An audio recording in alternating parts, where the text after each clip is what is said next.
ऐतिहासिक बड़ी जानकारी। पूर्व मुख्यमंत्री भूपेश बघेल का नाम एक बार फिर से महादेव सट्टा ऐप से जुड़ता हुआ जल्द ही मुश्किलें बढ़ सकती हैं, क्योंकि कुछ ऐसे बयान जो चार्जशीट में शामिल हुए हैं, कई बार उनका नाम लिया गया है और कई बार आपने राजनीति छत्तीसगढ़ में इस मुद्दे पर देखी है, लेकिन अब एक बार फिर से मुश्किलों में घिरते हुए आपको पूर्व मुख्यमंत्री नजर आ सकते हैं।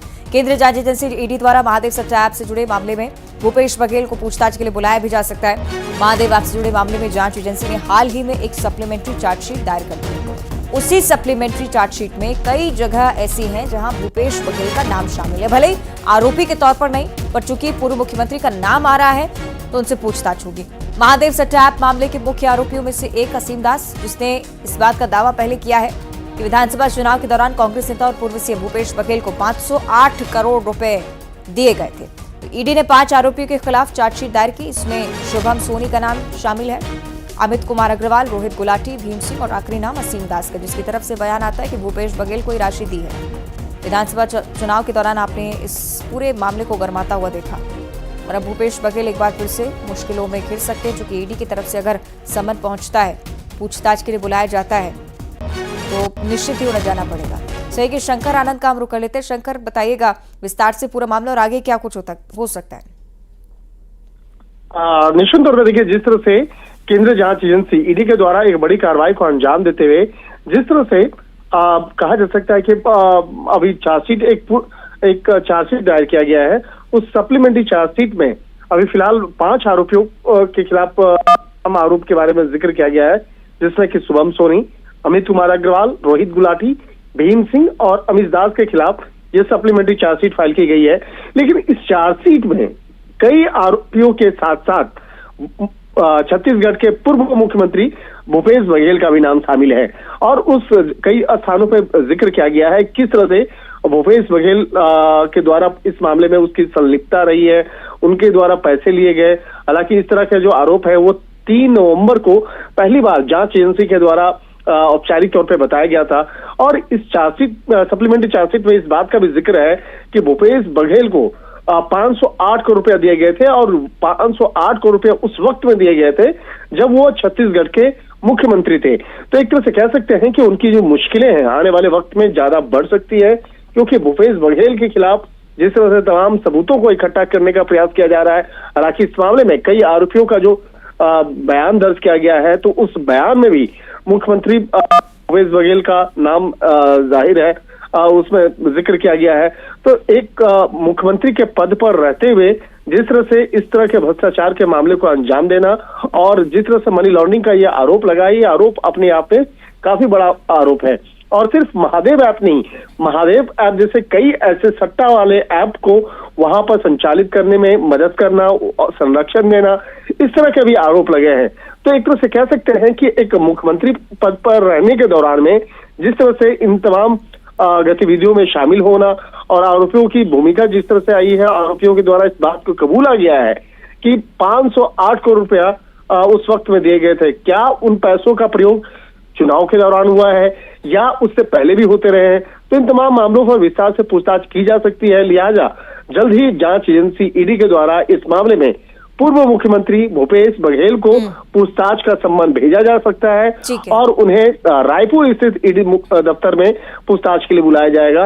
एक तरह कह सकते हैं कि आने वाले दिनों में उनकी मुश्किलें बढ़ सकती है, क्योंकि इस मामले में तफ्तीश का दायरा लगातार आगे बढ़ता हुआ नजर आ रहा है और जिस तरह से इस मामले में कई आरोपियों का जो स्टेटमेंट रिकॉर्ड हुआ है, उसी के आधार पर इन तमाम तथ्यों को जानने, समझने और अब तक इस मामले में जो इनपुट निकल के सामने आया है उसी को खंगालने के लिए चार्जशीट में नाम है तो निश्चित तौर पर ईडी की तरफ से बुलावा जरूर आएगा।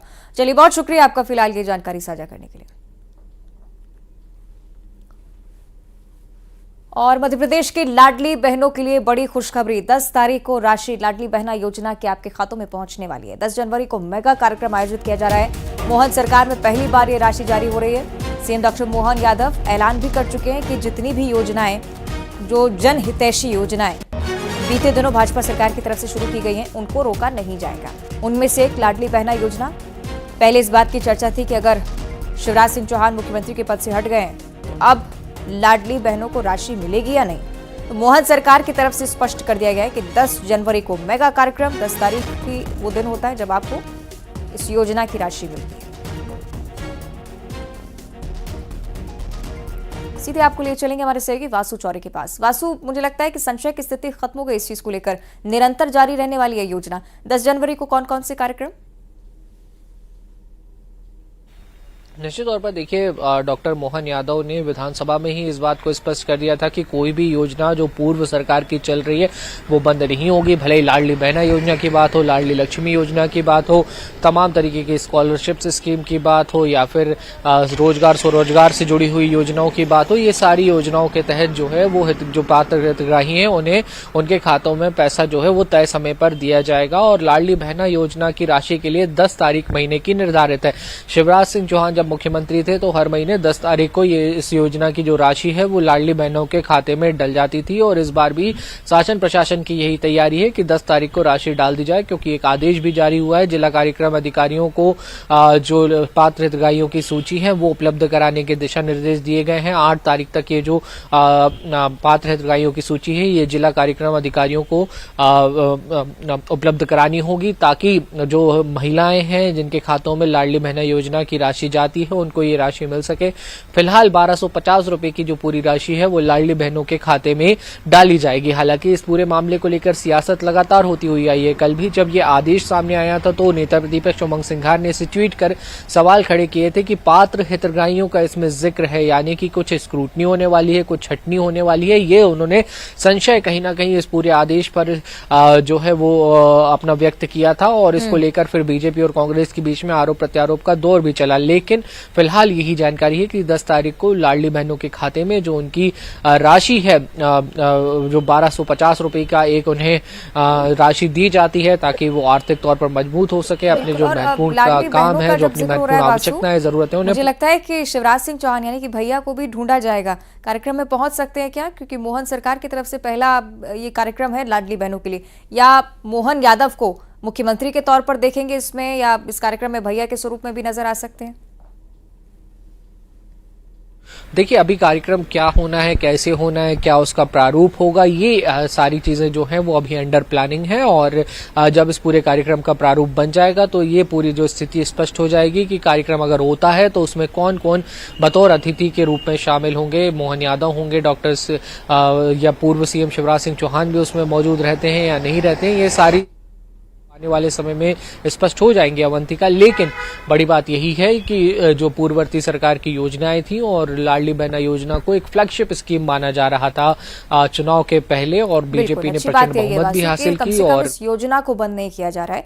तमाम महिलाओं को इस बात की आज जरूर रही थी। बहुत शुक्रिया आपका वासु, फिलहाल ये जानकारी साझा करने के लिए। और अब राजधानी भोपाल से अगली बड़ी जानकारी है। कांग्रेस ने लोकसभा चुनाव की तैयारियां तेज कर दी हैं। कांग्रेस के बड़े नेता प्रदेश का दौरा भी करेंगे। एमपी कांग्रेस के प्रभारी के तौर पर भी, पीसीसी चीफ के तौर पर भी हर नेता अपने स्तर पर मोर्चे पर डटा रहेगा। 9 से 12 जनवरी के बीच दौरा है। भवर जितेंद्र सिंह, जीतू पटवारी, उमंग सिंघार दौरा करेंगे, कार्यकर्ताओं के साथ बैठक करेंगे। जमीनी स्तर पर यह प्रयास रहेगा कि कांग्रेस अपने आप को सशक्त बना सके, और इसलिए सिलसिलेवार दौरे तय किए गए।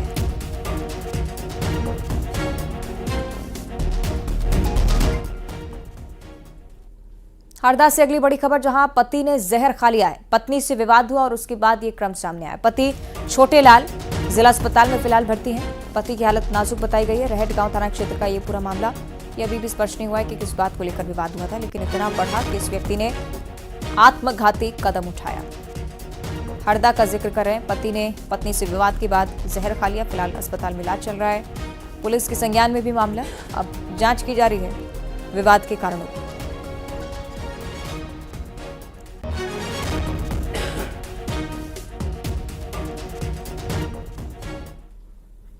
अगली बड़ी खबर ग्वालियर से, जहां ठगी का आरोपी गिरफ्तार हो चुका है। मुझे लगता है कि आपको याद होगा, डीआईजी की पत्नी के साथ ठगी हुई थी। चंबल डीआईजी की पत्नी को ठगने वाले को अब पुलिस ने गिरफ्तार कर लिया। एक महिला समेत 3 शातिर ठग गिरफ्तार हुए हैं। हाउसमेट उपलब्ध कराने के नाम पर ठगी हुई थी। 37,000 रुपए ठगने वाले तीनों ठगों को गिरफ्तार करने में बड़ी सफलता पुलिस के हाथ लगी। कंपू थाना पुलिस ठगों को ग्वालियर लेकर आई है, पूछताछ की जा रही है।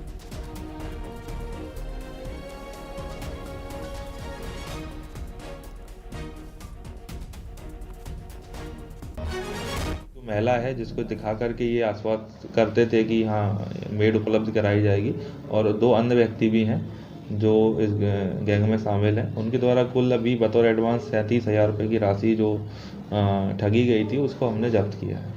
कहाँ से गिरफ्तार किया? इनको हरियाणा के पास हरियाणा में फरीदाबाद से हमने हिरासत में लिया है और इसको हम अभी प्रयास कर रहे हैं कि इनसे पूछताछ करके और भी जो इन्होंने इन लोगों के साथ ठगी की अपराध किए हैं उनके बारे में जानकारी लें। और अब बात करेंगे अशोकनगर की, जहां किसानों का अजीबोगरीब प्रदर्शन देखने को मिला है। बिजली कटौती को लेकर नाराज थे किसान और विद्युत मंडल की सीढ़ियों पर कंडे थापने लगे। अधिकारियों के ऑफिस के बाहर कंडे थापे हैं। तस्वीरें देखिए, ग्रामीणों को परेशानी हो रही है और बिजली कर्मचारी हैं शिकायत के बावजूद कार्रवाई नहीं करते। बड़े आंदोलन की चेतावनी भी दी गई है लोगों की तरफ से। अशोकनगर की तस्वीरें, विरोध का ये अजब गजब तरीका। विभागीय कार्यालय के बाहर कंडे थापे। अधिकारियों को इस बात का पता है कि बिजली की समस्या से यहां लोग जूझ रहे हैं, इसके बावजूद संज्ञान के लिए अधिकारियों और जो हमारे संबंधित जेई सुपरवाइजर वगैरह होते हैं उन लोगों को जताने के लिए कि आगे हम बड़ा प्रदर्शन करेंगे। आज हमने विद्युत विभाग की सीढ़ियों पर कंडे, गोबर के कंडे बनवाए हैं ताकि उनको ध्यान बना रहे इस चीज़ का। अगर आपकी आगे मांगे नहीं मांगी जाती हैं तो फिर आप क्या इस तरह के कंडे और भी जगह बनाएंगे, क्या सिर्फ यहीं बनाएंगे? इस पर संयुक्त किसान मोर्चा की मीटिंग में हम फैसला करेंगे। बाकी कंडे बनाने का हम अवश्य इसमें जोड़ेंगे, रखेंगे। और यही हमने चेतावनी दी है कि अभी तो हमने कुछ कंडे बनाए हैं, बाकी उसमें हम गोबर के काफ़ी कंडे उनके ग्राउंड में बनाएंगे और एक बड़ा प्रदर्शन हम वहाँ पर खड़ा करेंगे। कोंडागांव से आगे जानकारी, जहां 2 ट्रक नकली खाद जब्त की गई है। धमतरी से 2 ट्रक में 482 बोरी नकली खाद आई। धनौरा क्षेत्र से कृषि अधिकारियों ने नकली खाद को जब्त कर लिया। ग्रामीण इलाकों में खपाने की फिराक में नकली खाद विक्रेता थे और उसी दौरान जब पुलिस को सूचना मिली तो फौरन पुलिस छापामार कार्रवाई के लिए पहुंचती है। पता लगाने का प्रयास होता है कि नकली खाद क्या सच में सप्लाई किए जाने की तैयारी, और ये मामला फिर सामने आया। धमतरी से दोनों ट्रकों को जब्त किया गया है। ट्रक भरकर बोरियां आपको नजर आएंगी खाद की। ग्रामीणों में सप्लाई की जानी थी खाद की बोरियां, लेकिन नकली खाद पाया गया है और इसलिए प्रकरण दर्ज।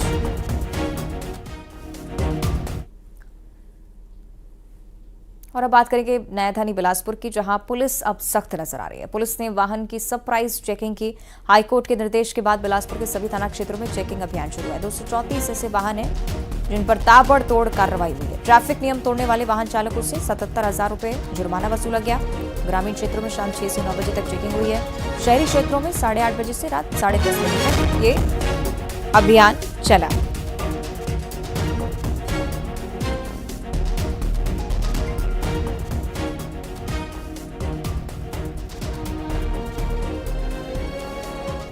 और अब जिक्र करेंगे दुर्ग जिले का, जहां ऑनलाइन ठगी हुई है। महिला ऑनलाइन ठगी की शिकार हुई। खाते से सीधे 3,60,000 रुपए पार कर लिए गए। बैंक स्टेटमेंट मिलने पर इस बात का खुलासा हुआ कि इस महिला के साथ ठगी हुई है। भिलाई नगर पुलिस मामले की जांच में लगातार जुटी हुई है। तो ठग लगातार इस तरह की वारदातों को अंजाम देते हुए दुर्ग से भी ऐसा मामला। साइबर क्राइम में लगातार आप इजाफा देखेंगे दुर्ग में खासतौर पर। आजादी के 75 साल बाद भी देश के दुर्गम इलाकों में शिक्षा की तस्वीर बदली नहीं है। छत्तीसगढ़ का जिक्र कर रहे हैं। बस्तर में भी शिक्षा पूरी तरह से बदहाल है। कहीं स्कूल भवन नहीं है, कहीं शिक्षक नहीं है, कहीं मासूम शिक्षा की लौ के लिए सिस्टम की ओर ताक रहे हैं। रिपोर्ट देखिए।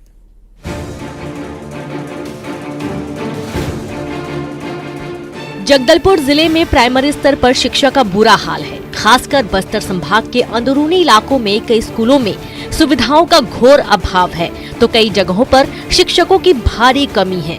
आलम यह है कि कहीं एक कमरे में 5-5 क्लास के बच्चों को पढ़ाया जा रहा है, तो कहीं 2 कमरों में 5वीं क्लास तक के छात्रों को पढ़ाया जा रहा है। बस्तर में शिक्षा को लेकर भले ही सरकार लाख दावा करे कि बेहतर शिक्षा दी जा रही, लेकिन तस्वीरें कुछ और ही बयां करती है। प्राथमिक शाला जो स्कूल है वहां पर जो बच्चों की संख्या है वो दर्ज मात्र नाम है। पहली कक्षा से लेकर 5वीं कक्षा के लिए अलग अलग कक्ष होने चाहिए, लेकिन हम अब नजारा दिखाते हैं कि एक कक्षा में पहली, दूसरी, तीसरी, चौथी और 5वीं के बच्चों को शिक्षा दी जा रही है। आइए दिखाते हैं ये नजारा कि यहाँ जो बच्चे बैठे हैं कौन से क्लास के हैं। ये जो बच्चे देख सकते हैं कि चौथी, 5वीं, तीसरी, दूसरी और पहली के बच्चे यहाँ पर पढ़ रहे हैं। शिक्षा भी मौजूद है। इन बच्चों को एक कक्षा में ही इनको शिक्षा दी जाती है। बस्तर क्षेत्र के ऐसे ज्यादातर स्कूलों में 5वीं तक के छात्रों को पढ़ाने के लिए एक ही शिक्षक है, जिसकी वजह से पढ़ने वाले छात्र और पढ़ाने वाले शिक्षक दोनों परेशान हैं। 1 से 5 तक की कक्षाएं लगती है सर। रूम कितने? रूम 2 क्लास है सर और 1 ऑफिस है। तो कैसे संचालित होता 5 कक्षा? पहली और दूसरी का एक कक्षा में होता है सर और तीसरी से 5वीं का एक कक्षा में बैठते हैं बच्चे। तो पढ़ाने में कोई दिक्कत नहीं होती है? दिक्कत तो होता है सर, लेकिन अब एकल शिक्षक है तो करना ही पड़ता है। आप HM भी है और टीचर भी है? जी सर, दोनों संभाल दोनों संभालना पड़ता है सर। जैसा कि आप लोग को पता होगा कि शासन के निर्देश अनुसार जो भी हम संलग्न करते थे उनको समाप्त कर दिया गया है। तो अभी कुछ स्कूलों में ऐसी प्रॉब्लम आई है, तो कलेक्टर महोदय द्वारा ये निर्देशित किया गया है कि रैशनलाइजेशन किया जाए, मतलब दर संख्या के अनुसार जहाँ जो टीचर्स अगर अधिक हैं तो उनको जहाँ कम है वहाँ पर शिफ्ट किया जाए, क्योंकि शिक्षक के पद पूरे भरे भी नहीं गए हैं, काफी पद रिक्त हैं। तो इस प्रकार से अब रैशनलाइजेशन हम कर रहे हैं। जिले के तोकपाल ब्लॉक के स्कूलों के शिक्षक कई बार आला अधिकारियों को मौजूदा स्थिति की जानकारी दे चुके हैं, लेकिन कोई सुनवाई नहीं हो रही है। ये कौन सी कक्षा के बच्चे पढ़ रहे हैं? यहाँ अभी फिलहाल में 1 से 5वीं तक एक ही रूम में बैठाया थे। क्यों, आखिर क्यों ऐसा क्यों? अभी अलग अलग बैठाए थे, लंच के बाद ना एक सामूहिक एक्टिविटी कराएंगे बोल के एक जगह बैठाए। लेकिन रूम तो 2 ही है। रूम 2 ही है। कैसे बैठाते हैं? अभी 1 से 3वीं तक एक रूम में और 4वीं से 5वीं तक एक रूम में बैठाते। तो पढ़ाई डिस्टर्ब नहीं होता है? डिस्टर्ब उतना नहीं होता है सर, मैनेज कर लेते हैं। अभी अलग अलग मतलब पीरियड वाइज कराते हैं। तो अतिरिक्त रूम के लिए मांग नहीं किया आपने? अतिरिक्त रूम के लिए मांग तो नहीं किया सर, फिर भी नया भवन के लिए बोले हैं, तो नया भवन बनेगा बोल के बोले हैं पंचायत वाले। कब से ये स्थिति है? जब से मैं आया तब से ऐसी स्थिति है। तो एक कक्षा में बैठ के पढ़ा रहे हैं? जी, 2 कक्षा में। 2 कक्षा में बैठ के पढ़ा रहे हैं। इसकी जानकारी उच्च अधिकारी को है क्या? है सर। कोई मतलब आता है, देखता है? जी आते हैं, BO BRC भी आते हैं, संकुल समन्वयक भी आते हैं, सभी हमेशा आते रहते हैं। आप मैनेज करते हैं? जी, मैनेज करके चलाते हैं। ये शिक्षक का कहना है कि किसी भी हालात में बच्चों को शिक्षा देने के लिए ये मैनेज करते हैं, लेकिन कायदे से जब पहली से देखिए 5वीं तक जो कक्षा लगनी चाहिए वो अलग अलग रूम में लगनी चाहिए, लेकिन 2 रूम में 1ली, 2री, 3री और 4वीं, 5वीं को शिक्षा दी जा रही है। ऐसे में आप अंदाजा लगा सकते हैं कि जो बच्चों को तालीम दी जा रही है, क्या वो तालीम उन तक सही पहुंच पा रही है या नहीं। श्रीनिवास नायडू, न्यूज 18, जगदलपुर। और अब देखिए खबरों का 2020। छिंदवाड़ा में